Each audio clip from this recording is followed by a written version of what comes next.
Hi, in this question, we're looking at projectile motion.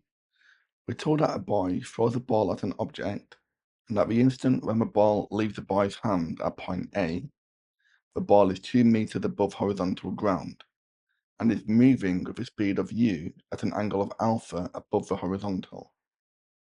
So here's the initial velocity, and here's the angle to the horizontal here, alpha. In the subsequent motion, the highest point reached by the ball is 3 meters above the ground, and the target is modelled as being the point T, this point here. The ball is modelled as a particle moving freely under gravity. For part A, we need to show that u squared is given as this.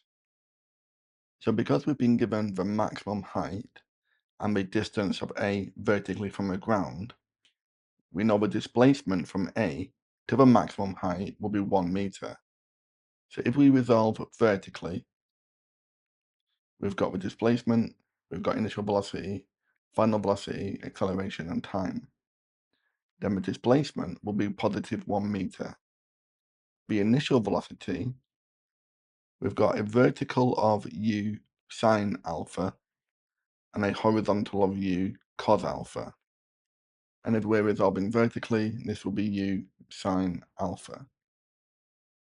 The final velocity, when it reaches a maximum, it goes from climbing upwards, so a positive velocity, to falling downwards, so a negative velocity, and at the maximum, its velocity will be 0.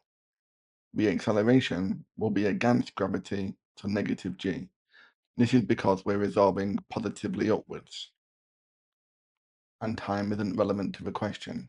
So we're going to use v squared is u squared plus 2as. We'll substitute in our values. V squared will equal u squared sine squared alpha plus 2, lots of the acceleration, multiplied by the displacement, which is 1. We can move this negative 2g to the left-hand side, and then we just need to make this u squared of a subject to match what we're trying to show. We'll divide both sides by the sine squared alpha. So that's part A. For part B, if we go back to the diagram, we're told at the point T that a horizontal distance of 20 meters from A, and as a height of 0.75 meters above the ground. So I'll label that on the diagram here. The ball reaches T without hitting the ground. So because we've been given a horizontal displacement and a vertical displacement, we need to resolve horizontally and vertically. So resolving horizontally, we've got the displacement of 20, the initial velocity of u cos alpha. The final velocity now is not relevant.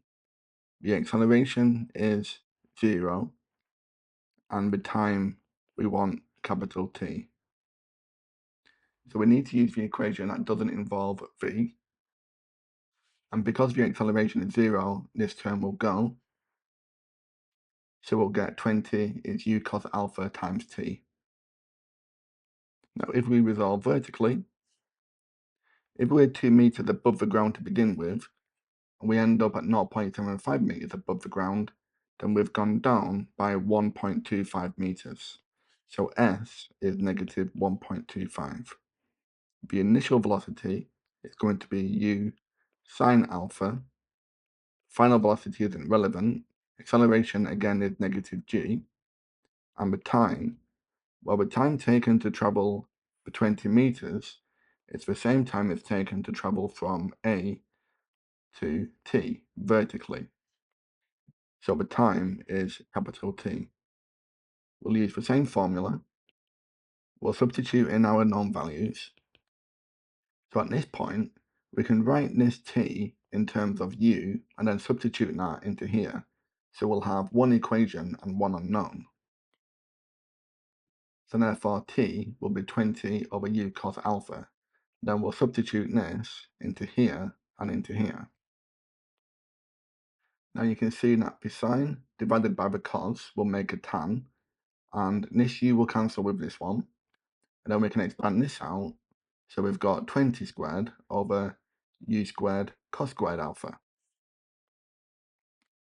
We can expand this out, we've got the negative 200g over u squared cos squared alpha. Now if we go back to what we did earlier, this u squared we showed was 2g over sine squared alpha. So we can substitute this expression for u squared back into here. And we'll multiply this by the cos squared alpha. Now, this g will cancel with this g. The negative 200 we can divide by 2.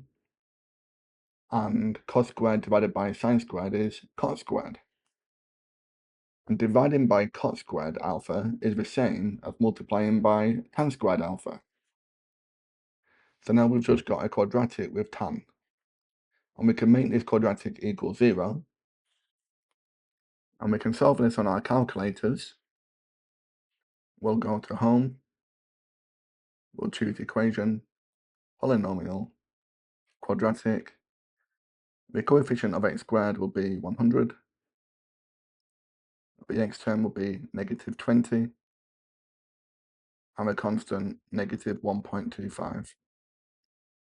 So tan alpha will be a quarter or negative 1/20th. But we know the negative cannot be a valid answer because you can see the angle is positive here. So this solution is not valid. We can work out alpha. We'll take the arctan of both sides, and we get alpha is going to be 14.04 degrees. And then for part C, state one limitation of a model that could affect your answer to part B. Well, we're told here that a ball is modelled as a particle moving freely under gravity. We haven't included air resistance. So for part C, I'll say it does not account for air resistance. Then for question D, find the time taken for a ball to travel from A to T. So we want to know how long it takes to get from here to here. We did most of this earlier in the question. We know the time taken is 20 over u cos alpha. So for part D, from A to C, the time will be 20 over u cos alpha, which is 14. I'll round this to approximately 14. Now we've also got an expression for u squared. We work this out here. So if u squared is 2g over sine squared alpha, which is 14, then u will be the square root of 2g over sine squared 14. So if we go back to our calculators, we want the sine of 14, we'll square that, and we get 0.0585. So we want the square root. 2 lots of g is 19.6 over 0.0585. So u is 18.3. Now we'll substitute this back into t, and we'll have 20 over 18.3 times the cos of 14.